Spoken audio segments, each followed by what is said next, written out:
الأنبياء المرسلين وعلى آله وأصحابه وأزواجه وذرياته وعلى أجمعين برحمتك يا أرحم الراحمين.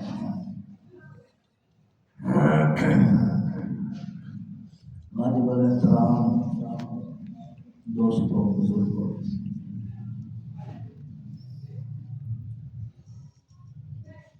رسول کریم صلی اللہ علیہ وسلم کا فرمان ہے الصوم جنۃ، روزہ ایک ڈھال ہے. روزہ روزے دار کو شیطان سے بھی بچاتا ہے اور جہنم کے عذاب سے بھی بچاتا ہے،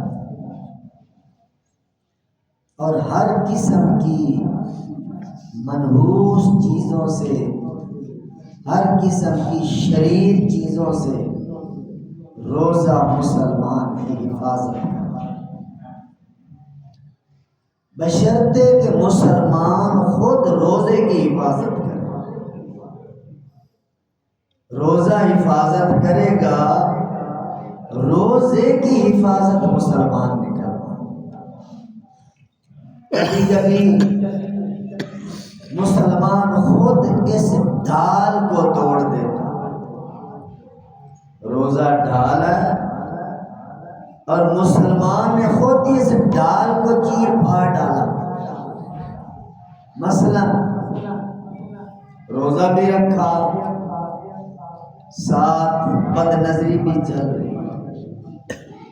روزہ بھی رکھا، ساتھ گانے فحش کلام بھی سنا جا رہا. روزہ بھی رکھا اور ساتھ زبان سارا دن بکواس پہ لگی ہوئی ہے، جھوٹ بول رہی ہے، بہتان لگا رہی ہے، غیبتیں کر رہی ہے، غلط بولتی جا رہی ہے. تو یہ گناہ ایسے ہیں میرے محترم دوستوں جن کی وجہ سے روزے دار خود اپنی ڈھال کو توڑ دیتا ہے. پھر کہتا ہے کہ روزے کا نور نہیں ملا، روزے کے اثرات نہ ملے، روزے کی تجلیات اور انوار نہ مل سکے.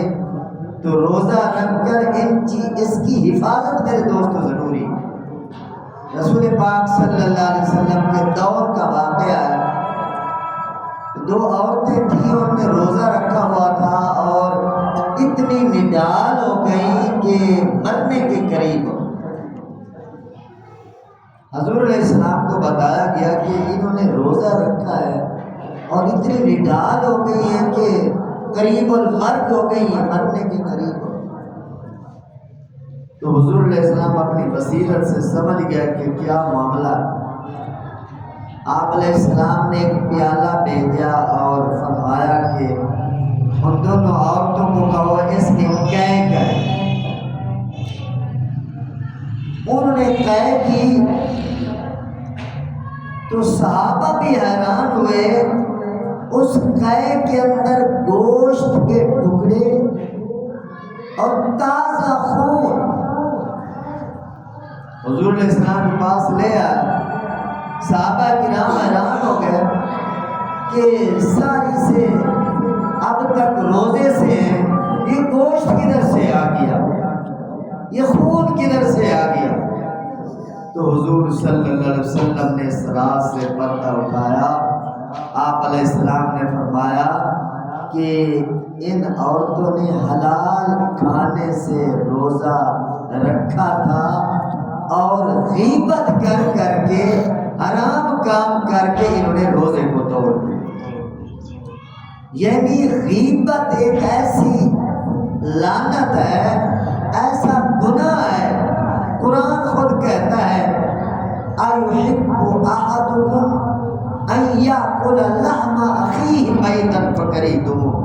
سورۃ حجرات کے اندر آیت آتی ہے غیبت کرنے والا ایسا ہے جیسے اپنے مردہ بھائی کا گوشت کھانے والا۔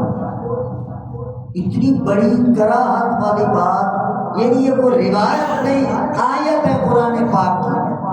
غیبت اتنا بڑا گناہ ہے، اور آج اللہ معاف کرے، نہ علماء محفوظ ہیں، نہ صلحاء محفوظ ہیں، نہ نمازی محفوظ ہیں، نہ اعتکاف کرنے والے محفوظ ہیں، نہ روزے دار محفوظ ہیں۔ ایسا یہ گناہ ہر بندے کی رگ رگ میں گھسا ہوا ہے کہ بے اختیار زبان سے غیبت نکل جائے۔ غیبت کیا ہے؟ پیٹھ پیچھے کسی کی برائی کر۔ اور حضور علیہ السلام سے یہ بات غیبت کے بارے میں جب کی گئی تو حضور علیہ السلام نے فرمایا کہ غیبت وہ ہے کہ جو آدمی تمہارے اندر موجود نہیں ہے اس کی برائی کرنا اسے غیبت کہتے ہیں۔ تو صحابہ کرام نے عرض کی یا رسول اللہ اگر وہ برائی اس کے اندر پائی جاتی ہو تو پھر؟ تو حضور علیہ السلام نے فرمایا یہی تو غیبت ہے، یہی تو غیبت ہے، اس میں برائی پائی جائے اور آپ پیٹھ پیچھے اس کا اظہار کریں۔ اگر برائی میں نہیں پائی جاتی تو پھر تو بہتان ہے جو اس سے بھی بڑا ہوتا ہے۔ اور ایک حدیث پاک میں آتا ہے بدترین سود کتنا بڑا گناہ ہے، اللہ کے ساتھ اعلان جنگ ہے، قرآن پاک میں آتا ہے فَأَذَنْ بِحَرْبٍ مِّنَ اللَّهِ وَرَسُولِهِ، جو سود کھاتا ہے وہ اللہ اور اللہ کے رسول کے ساتھ اعلان جنگ کرتا ہے۔ اور حضور فرما رہے ہیں بدترین سود، دل پہ جملہ لکھیے، بدترین سود کسی مسلمان کی آبرو ریزی کر دینا، کسی مسلمان کو ذلیل کر دینا، کسی مسلمان کو بے عزت کر دینا۔ اور یہ بات یاد رکھنا، علماء کرام نے یہ مسئلہ لکھا ہے کفر کے بعد، شرک کے بعد سب سے بڑا گناہ کسی کی دل آزاری کرنا ہے۔